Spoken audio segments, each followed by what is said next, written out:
வீரா சீரியலுடைய next எபிசோடுக்கான promo என்ன அப்படின்றத பார்க்கலாம். லாஸ்ட் எபிசோடு எல்லோரும் பார்த்துருப்பீங்கன்னு நினைக்கிறேன். இருந்தாலும் என்ன நடந்தது அப்படின்றத ஷார்ட்டாகவே சொல்கிறேன். எபிசோடை பொறுத்த வரைக்கும் ராமச்சந்திரன் வீட்டுக்கு வந்துட்டார். பிருந்தா இன்னும் மாறன் மேலே கோவமாக தான் இருக்காங்க. ஸோ முகம் கொடுத்து கூட பேச மாட்டாங்க. மாறன் தண்ணி கேட்கும்போது தண்ணி கூட கொடுக்கல. இதெல்லாம் பார்த்த கனி மாறனுக்கு தண்ணி கொண்டு வந்து கொடுக்க பிருந்தா கனியையும் கண்டிக்கிறாங்க. நீ அந்த ரவுடி கூட பேசக்கூடாது, ஏன்னா அந்த ரவுடி அப்படின்னு சொல்லி உண்மையை சொல்ல போகிற நேரம் வீரா அதை தடுத்து நிறுத்துறாங்க. கனியை விளையாட போக சொல்லிட்டு அவள் சின்ன குழந்தை, உன்னுடைய கோவத்துக்கும் உணர்ச்சிக்கும் அவளை பலிக்கடாவாக ஆக்காத, அவளை நம்ம பேசக்கூடாதுன்னு சொல்ல முடியாது, ஏன்னா நீ சித்தி மாதிரி அவனும் அவளுக்கு சித்தப்பா அப்படின்னு சொல்லிட்டு பிருந்தாவை கண்டிக்கிறாங்க வீரா.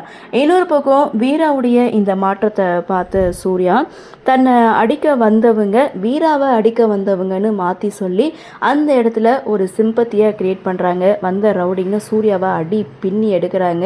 ஸோ அடி பலமாக படுற மாதிரி அவங்க ஒரு ஆக்டிங்கை கொடுக்குறாங்க. இதனால் சூர்யாவுக்கு ஒட்டுமொத்த குடும்பமும் பலத்த கவனிப்பை கொடுக்கும்போது இதெல்லாம் சும்மா அப்படின்னு சொல்லி மாறன் உண்மையை நிரூபிக்கிறாரு. அதாவது வந்தவங்க வீராவை அடிக்க வரல, சூர்யாவை தான் அடிக்க வந்திருக்காங்க அப்படின்றத உண்மையை நிரூபிக்கிறாங்க. இதுதாங்க லாஸ்ட் எபிசோட். சரி, ப்ரொமோ என்ன அப்படின்னு பார்த்தா ராமச்சந்திரனுக்கு மாறன் எந்த ஒரு தவறும் செய்யலை அப்படின்றது தெரியும். ராமச்சந்திரனுக்கு மாறன் எந்த ஒரு தவறும் செய்யலை அப்படின்ற உண்மை தெரிஞ்சிடுச்சு. ஸோ இதுக்கப்புறம் ராமச்சந்திரன் மாறனை ரூமுக்கு வர வைக்கிறாங்க. தன்னுடைய மடியில் படுக்க வச்சுக்கிறாங்க.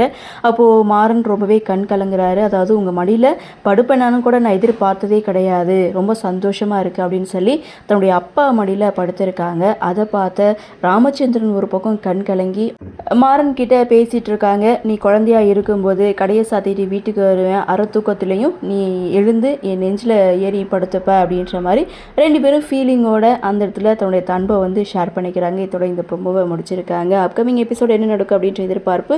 ஸோ இனி ராமச்சந்திரன், மாறன், வீரா இவங்க ரெண்டு பேரையும் சேர்த்து வைக்கிற முயற்சியில் முழுக்க முழுக்க இறங்க போகிறாரு. ஸோ என்ன நடக்குது, என்ன மாதிரி என்ன சுவாரஸ்யத்தோடு கதைக்கள நகர்வை கொண்டு வராங்க அப்படின்றத நாமளும் பொறுத்திருந்து பார்க்கலாம்.